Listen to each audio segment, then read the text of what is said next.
Bonjour Pascal Giraud. Bonjour. Vous vivez une période historique chez Alstom alors que le groupe n'a pas ouvert d'usine en France depuis 40 ans. Il va en implanter 4, dont 2 à Saint-Nazaire pour construire des éoliennes offshore. Vous avez aussi choisi Nantes pour implanter un centre d'ingénierie dans les énergies marines renouvelables. Alstom ne connaît pas la crise? Je ne pense pas qu'on puisse dire ça. Alstom est une société internationale qui connaît la crise comme toutes ces grandes sociétés. Le secteur de l'énergie actuellement est un secteur difficile, en particulier dans le secteur des énergies renouvelables où le marché aux États-Unis et en Chine est très mauvais. Bon, par contre, on s'est positionné sur des projets d'avenir comme L'éolien offshore? l'éolien offshore, des projets qui nécessitent un investissement à long terme. Donc effectivement, temporairement, pour ceux qui sont dans ce projet-là, on a l'impression qu'on est un petit peu dans une bulle en dehors du contexte général. Un petit peu protégé. Concrètement, quel est le nombre d'emplois que vos investissements dans la région sont susceptibles de générer? Alors sur la zone dite de Saint-Nazaire, on va implanter 2 usines qui vont être dédiées à l'assemblage des turbines offshore.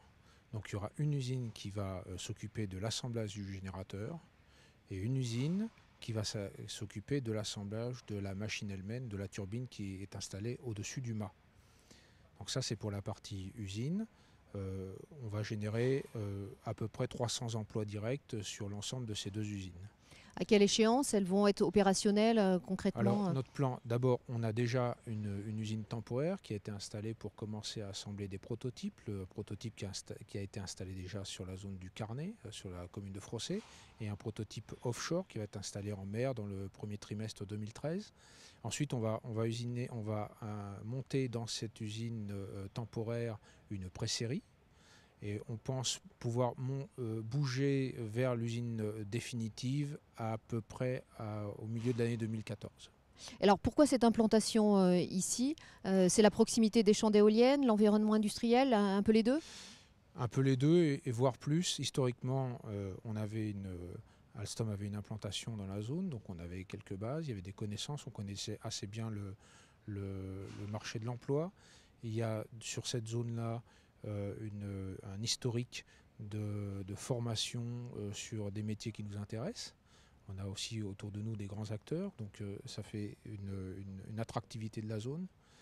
On avait de toute façon besoin de s'installer en Boracay, c'est-à-dire avec une possibilité de mettre nos produits directement à la mer sans passer par un transfert routier, vu la taille et le poids des colis considérés. Et puis, il y avait un certain dynamisme quand on a cherché plusieurs zones sur le littoral français. Il y a eu un certain dynamisme de l'ensemble des partenaires de la zone qui a fait qu'au final, Saint-Nazaire, Montoire ont emporté le projet. Alors Alstom fait partie d'un consortium mené par EDF Énergie Nouvelle qui a remporté 3 des 5 appels d'offres lancés en France pour créer des champs d'éoliennes. Vous serez également candidat sur l'appel d'offres attendu pour la fin de l'année sur le site des 2 îles Noirmoutier et L'Île-Dieu. Bon, c'est très probable, ça va être décidé par le consortium.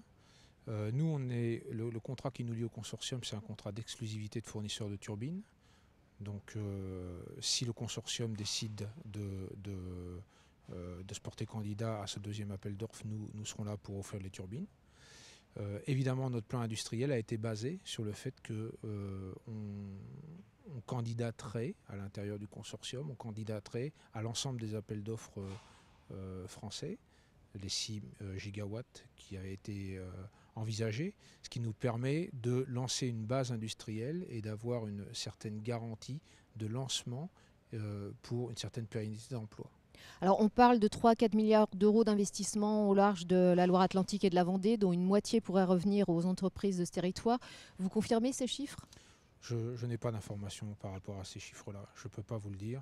La seule chose que nous, Alstom, on peut dire, c'est que sur le prix total d'un champ raccordé au réseau, la part de la turbine et de son mât, c'est à peu près un gros tiers.